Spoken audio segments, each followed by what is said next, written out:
I mean, it may very well be that 10 years from now, people will pay $10,000 in cash to be castrated just in order to be affected by something. Well, why do you think that is? I mean, why is that? I mean, is it just because people are lazy today, or they're bored? I mean, are we just like bored, spoiled children who've just been lying in the bathtub all day, just playing with their plastic duck, and now they're just thinking, well, what can I do? Okay, yes, we're bored. We're all bored now. But has it ever occurred to you, Wally, that the process that creates this boredom that we see in the world now may very well be a self-perpetuating, unconscious form of brainwashing created by a world totalitarian government based on money, and that all of this is much more dangerous than one thinks, and it's not just a question of individual survival, Wally, but that somebody who's bored is asleep, and somebody who's asleep will not say no? See, I keep meeting these people. I mean, just a few days ago, I met this man whom I greatly admire. He's a Swedish physicist, Gustav Bjornstrand, and he told me that he no longer watches television, he doesn't read newspapers, and he doesn't read magazines. He's completely cut them out of his life because he really does feel that we're living in some kind of Orwellian nightmare now, and that everything that you hear now contributes to turning you into a robot.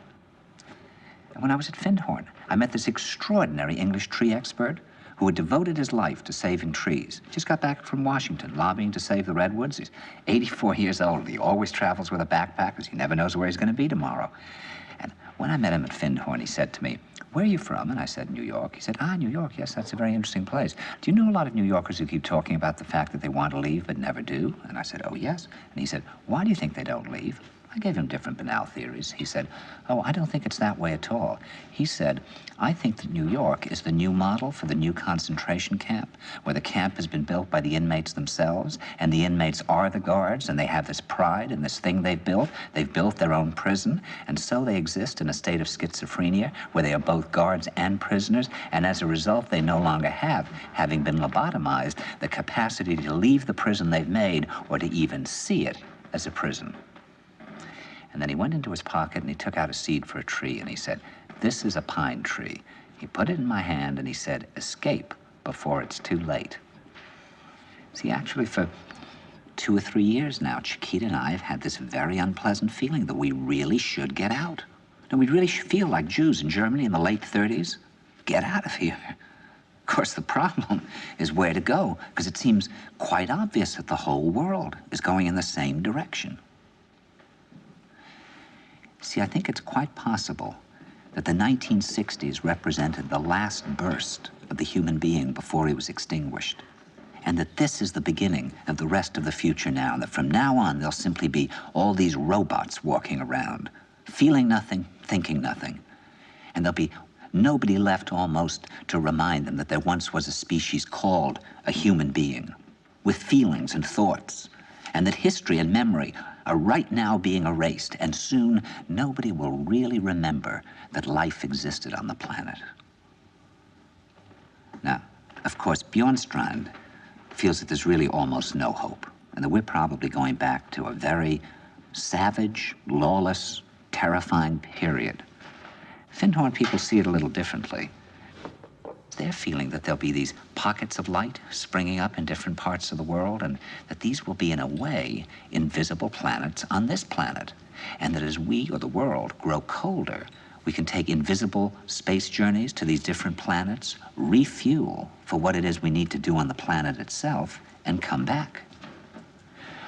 And it's their feeling that there have to be centers now where people can come and reconstruct a new future for the world. And when I was talking to Gustav Bjornstrand, he was saying that actually these centers are growing up everywhere now. And that what they're trying to do, which is what Findhorn was trying to do, and in a way, what I was trying to do. I mean, these things can't be given names, but in a way, these are all attempts at creating a new kind of school or a new kind of monastery. And Bjornstrand talks about the concept of reserves, islands of safety, where history can be remembered and the human being can continue to function in order to maintain the species through a dark age. In other words, we're talking about an underground, which did exist in a different way during the Dark Ages among the mystical orders of the Church.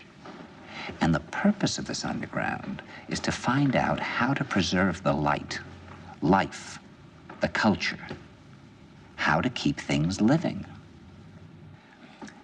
You see, I keep thinking that what we need is a new language.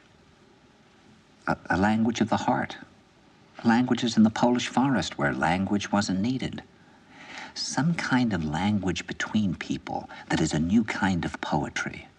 That's the poetry of the dancing bee that tells us where the honey is. And I think that in order to create that language, you're going to have to learn how you can go through a looking glass into another kind of perception where you have that sense of being united to all things, and suddenly you understand everything.